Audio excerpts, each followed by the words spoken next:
Free में अक्सर जो चीजें मिलती है उसकी कोई वैल्यू नहीं होती है सर। राइट। और बूटस्ट्रैप कंपनी अगर वो शुरुआत कर रही है, बहुत सारे उसको चैलेंजेस आ रही है, वो ग्रो हो रही है, वो सीख रही है और अपने आप वो ग्रो हो रही है, तो उसमें आप क्या डिफरेंस देखते हैं सर? फ्री की चीजें मिल जाती है उसकी वैल्यू नहीं होती है। कई बार आपको फंडिंग मिल गई, आपके पास पैसा आ गया, आप पैसे फूक रहे हो। सही बात है। क्यों फूक रहे हो? आपका नहीं है इसलिए। तो बूटस्ट्रैप के अंदर आप सीखते बहुत हो। सीखते वो, राइट। क्यों? क्योंकि आपको हर छोटी छोटी चीज के ऊपर ध्यान रखना होता है। फ्रूगल मेंटालिटी के साथ, बहुत सारी स्ट्रेटेजी के साथ, सारी सोच समझ के साथ वो आगे बढ़ते हैं। हर चीज में आप ध्यान रखते हैं क्योंकि आपको पता है आपके पास रिसोर्सेस लिमिटेड है और उस लिमिटेड रिसोर्सेस के अंदर मुझे मेरे बिजनेस को ग्रो करना है। जी।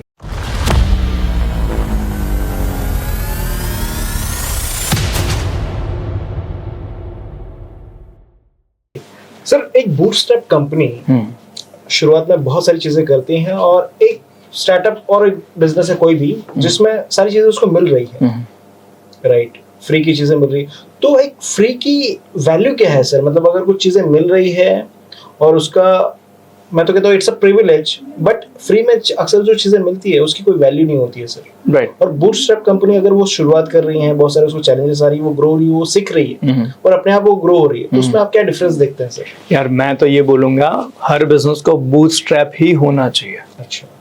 देखो कई बार जैसे आपने बताया ना, फ्री की चीजें मिल जाती है उसकी वैल्यू नहीं होती है। कई बार आपको फंडिंग मिल गई, आपके पास पैसा आ गया, आप पैसे फूक रहे हो। सही बात है। क्यों फूक रहे हो? आपका नहीं है इसलिए। अच्छा। आपका फूक कर देखो। सही बात है हिम्मत? नहीं है। तो आज के टाइम पे किसी भी कंपनी को अगर लॉन्ग टाइम तक स्टे करना है, बिल्कुल लंबे समय तक बिजनेस करना है, तो उसको बूटस्ट्रैप ही होना चाहिए। क्यों?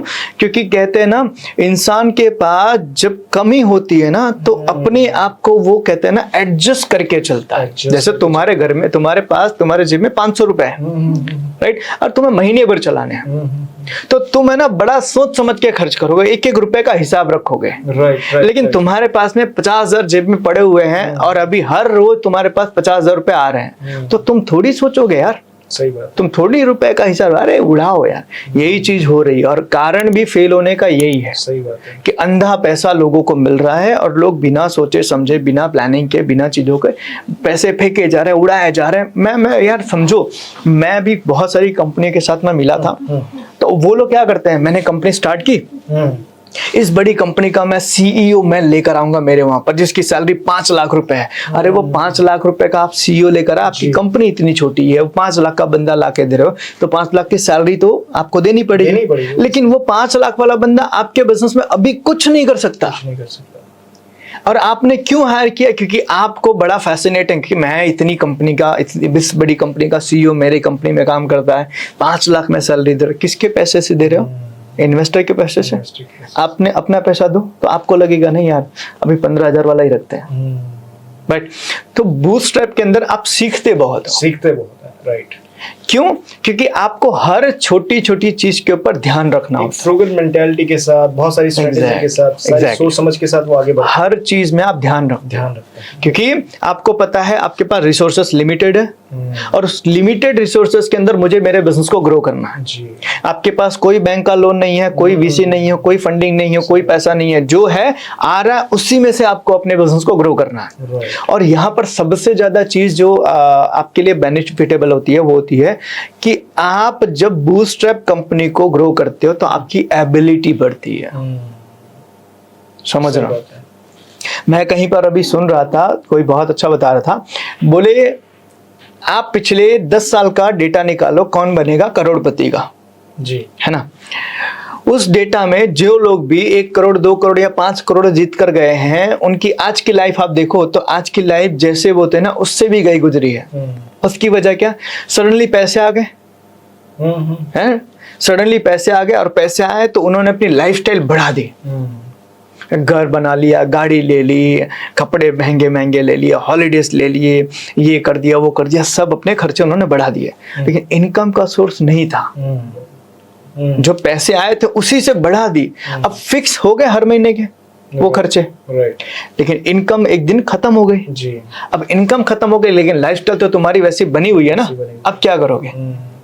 तो अब हुआ खेत बेचना शुरू किया, अब लोन लेना शुरू किया, उधार लेना शुरू किया, और इस चक्कर के अंदर जो उनकी पहले थी ना उससे भी हालत उनकी गई गुजरी हो गई। वही चीज है बिजनेस के अंदर भी। आपने फंडिंग ले ली, फंडिंग लेके आपने उल्टे सीधे सारी चीजें कर ली। आपने ये प्लान नहीं किया कि मेरा बिजनेस ग्रो कैसे होगा, स्टे कैसे करेगा, मैं फ्यूचर के अंदर कैसे अपने बिजनेस का मॉडल सही कर, नहीं, आपने प्लान ही नहीं किया। क्यों? पैसे आए उड़ाओ, पैसे आए उड़ाओ, इसमें आपने कुछ सीखा नहीं। इट इज नॉट रॉन्ग कि अगर फंड रेज कर रहा है, फंडिंग मिल रही है, राइट, वो उड़ाने में नहीं जाना चाहिए, वो प्रॉपर एक ग्रोथ के माइंडसेट के साथ होना चाहिए। देखो वो चीजें कब आप ले सकते हो, या फंडिंग, देखो फंडिंग भी कौन से स्टेज पर लेने की रिक्वायरमेंट है, that is very important, right ना, कि आपने अपने बिजनेस को एक प्रोडक्ट में कन्वर्ट कर दिया, या सर्विस आपने डेवलप कर ली, आप मार्केट में सेल कर रहे हो, अच्छा बिजनेस हो रहा है, कस्टमर का रिस्पॉन्स अच्छा आ रहा है, अब आपको अपना कस्टमर बेस बढ़ाना है, समझना, या अब आपको अपनी जो प्रोडक्शन है उसको बढ़ाना है, राइट ना, अब आपको मार्केटिंग पूरा पैन इंडिया करना है। तो जब इस सिचुएशन के लिए आप फंडिंग उठाते हो तो आप अपने बिजनेस को स्टेबल कर पाते हैं, राइट सर, राइट। क्यों?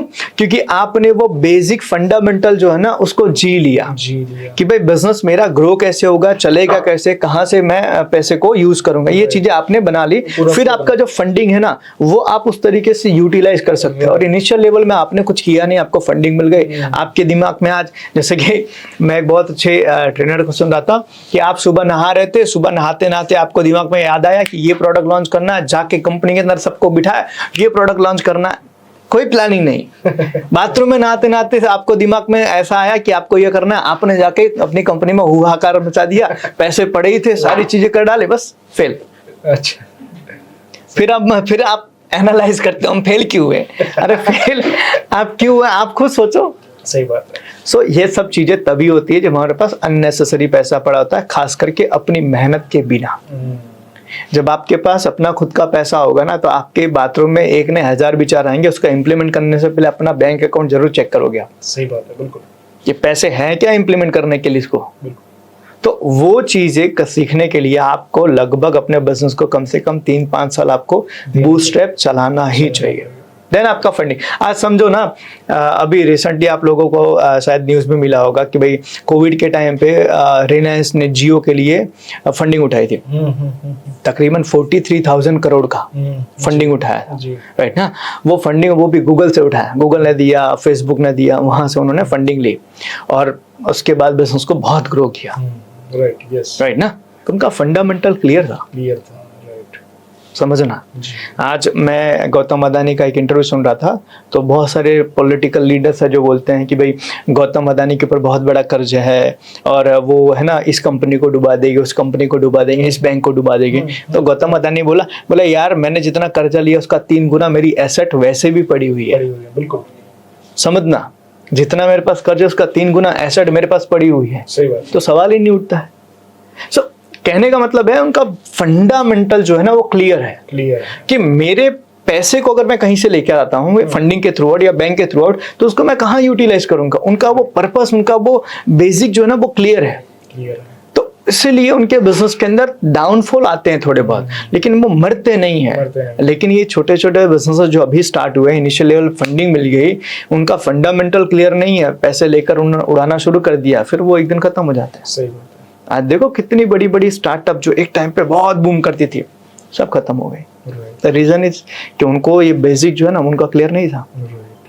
तो बूटस्ट्रैप आप चलाओ, अगर आपके बिजनेस को लंबे समय तक आपको टिकाना है तो कम से कम 3 साल 5 साल आप बूटस्ट्रैप चलाओ, फिर आप आगे फंडिंग के लिए प्लान करो। स्टार्टअप में आप कह लीजिए, बूटस्ट्रैप में कह लीजिए, एक ओनर के सबसे बड़े रोल्स और रिस्पॉन्सिबिलिटीज क्या रहेंगी? देखो कोई भी कंपनी हो, चाहे स्टार्टअप हो या चाहे ग्रोइंग बिजनेस हो, उसके अंदर किसी भी ओनर की जो सबसे ज्यादा, सबसे मोस्ट इम्पॉर्टेंट जो रोल होता है ना, वो होता है टीम को मोटिवेट करना, अच्छी टीम ढूंढना, उनको मोटिवेट करना। जैसे एज एग्जांपल मैं आपको इसको समझाता हूँ एक युद्ध के जरिए। सपोज कोई युद्ध हो रहा है, बहुत बड़ा युद्ध हो रहा है कोई, ठीक है, पहले के जमाने में, तो उनका सेनापति जो होता है ना वो फ्रंट में जाकर लड़ता नहीं है, समझ में, वो पीछे रहता है जी। और पीछे रहता है और पूरी टीम को वो गाइड करता है, स्ट्रेटजीज बनाता है।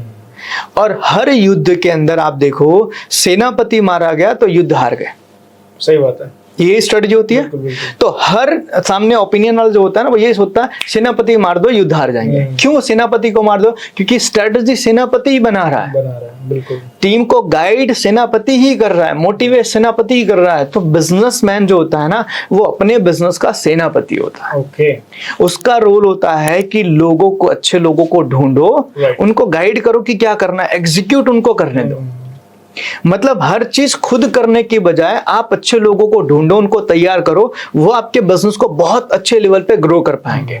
ये रोल होना चाहिए। जैसे कि एज एग्जांपल मेरे और घर के अंदर ही मैं मानो कि आपके पिताजी होंगे, मेरे पिताजी होंगे, जो फैमिली के हेड होते हैं, ठीक है, तो हर काम वो खुद नहीं करते। सही बात है। समझना, हर काम वो खुद नहीं करते हैं, लेकिन कंट्रोल उनका सब पर होता है। आपको बोल दिया आप ये कर लो, आपने वो कर लिया। आपके भाई को बोल दिया ये कर लो, वो कर लिया। आपकी सिस्टर को बोल दिया ये कर लो, वो कर दिया। और आपके मम्मी को बोला ये कर लो, वो कर लिया। अपने खुद एक काम कर लिया, और ऐसे कैसे करके घर का पूरा काम हो गया। सही बात है। बिजनेस भी सेम है। मैं अकेला हूँ बिजनेस में, मैंने शुरू किया, मुझे पता है हर काम मैं खुद नहीं कर सकता, तो मैं क्या करूंगा, सेल्स वाले को एक लेकर आऊं, उसको तैयार करूं, उसको बोले तू सेल्स का काम कर। राइट। मार्केटिंग वाले बंदे को लेकर आया, उसको तैयार किया, मार्केटिंग का काम तुम करो। परचेज वाले को लेकर आया, प्रोडक्शन वाले को लेकर आया, अकाउंटिंग को लेकर आया, एचआर को, सबको मैंने लेकर आया और सबको मैंने सिखा दिया वैसे कैसे कैसे कर। अब इनको कंट्रोल में कर रहा हूँ। बिल्कुल।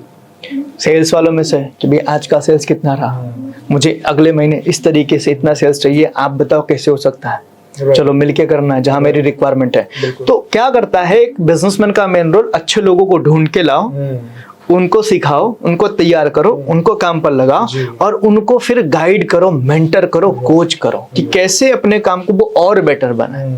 तो एक जो लीडर होता है बिजनेस का, अगर मैं उसको मेरे लैंग्वेज में कहूँ तो मैं कहूंगा कि एक लीडर जो होता है उसका काम होता है मेंटरिंग करना। राइट। अच्छे लोगों को ले आओ, सिखाओ, काम पे लगा दो और मेंटर करो, कोच करो, उसको गाइड करो, कहीं वो गलती करे सुधारो, उसको कुछ चीज की रिक्वायरमेंट है प्रोवाइड करो जी। तो एक कोई भी कंपनी का लीडर होता है, उसका सबसे मोस्ट इंपॉर्टेंट होता है लोगों को मैनेज करना, लोगों से काम करवाना, लोगों को गाइड करना।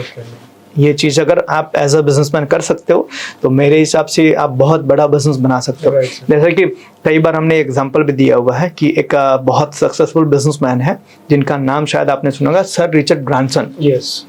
वर्जिन ग्रुप के मालिक। तो किसी रिपोर्टर ने उनसे पूछा, सर यहाँ बहुत सारे लोग एक एक कंपनियां संभालने में उनको बहुत तकलीफ होती है, 2 कंपनियां उनको संभालने में दिक्कत होती है, आप 400 कंपनियां कैसे चलाते हो? It's a simple idea, find good people, train them and delegate them, don't interfere. Right. अच्छे लोगों को ढूंढो, तैयार करो, काम दे दो, फिर इंटरफेयर मत करो। वो अपने काम से आपके रिजल्ट को समझो अमेज कर देंगे। क्या बात है। क्योंकि लोगों में बहुत पोटेंशियल होता है, आपको लोगों को ढूंढना पड़ता है। आप कई बार लोग मुझसे पूछते हैं, सर अच्छे लोग मिलते नहीं हैं। मैंने बोला यार अच्छे लोग मिलते थोड़ी है, बनाना पड़ता है। ठीक है, आपका बेटा इंजीनियर पैदा थोड़ी होगा।